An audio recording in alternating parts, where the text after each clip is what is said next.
Dr. Marc DuPéré, Toronto plastic surgeon at the Visage clinic. Today I'm doing one of my favorite non-invasive procedure, and this is the non-surgical rhinoplasty or nose job.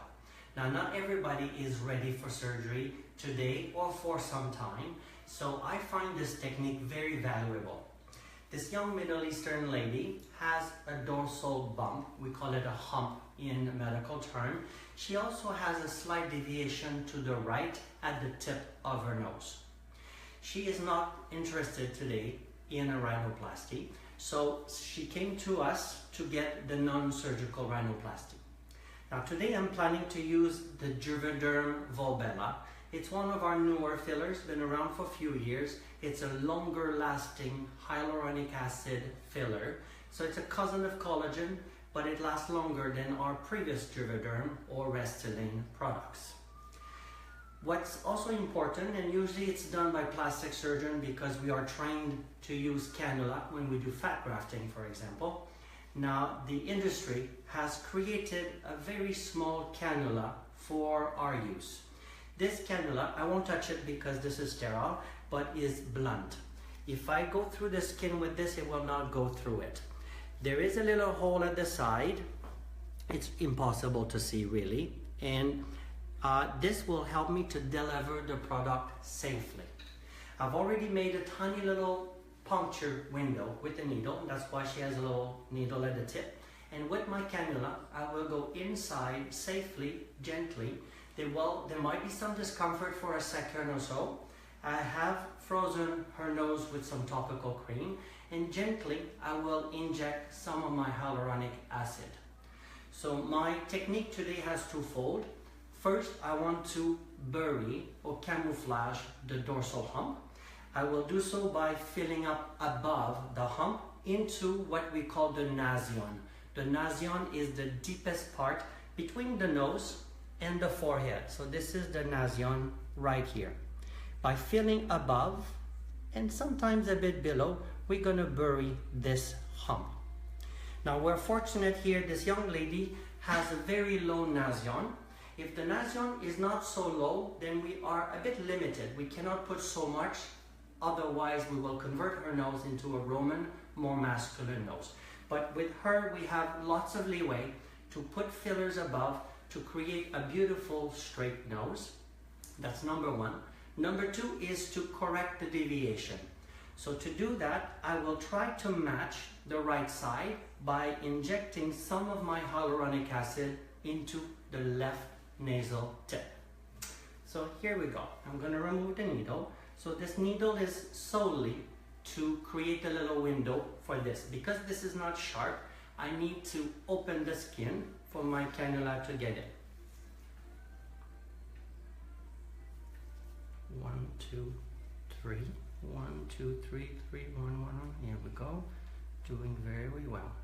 That's the only part that's a little bit sensitive.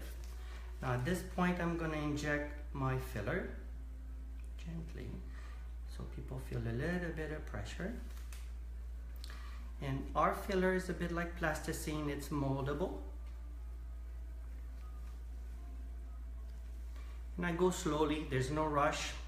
It allows the local anesthetic in my fillers to also take effect. It takes a few seconds for the local anesthetic. And you can already see that the nasal or nasion skin is a very easy to lift type of skin. And I'm pulling out a little bit, and you can already see, I'm not finished, but you can already see that it's 90% corrected. And I'm going to put a little bit more in this area here, and already it's a little bit more comfortable for her.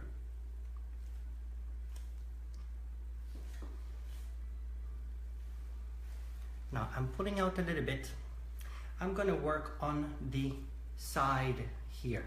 If you come above with the camera, you're going to see that she has more fullness on the right lower nasal tip. It has to do with her deeper septum, which has a strong curvature to the right. So by filling up this part here, without exaggerating, because we don't want a bigger nose, we're gonna try to match this one to bring that angle, that right-sided curve, back to a straight line in the middle. So I'm just pulling out. Now I'm below the hump, a little bit sensitive because we have not been here yet. It's going very well.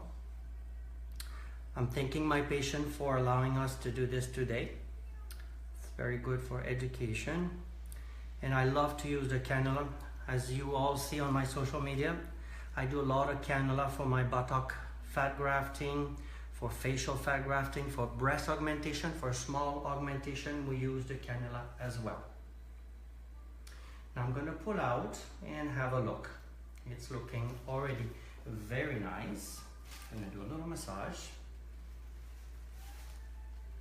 And we need to put a little bit more. You can see this is a nice straight nose. The nasion is filled. We see no bump, no hump. And I'm gonna work a little bit more. 1, 2, 3.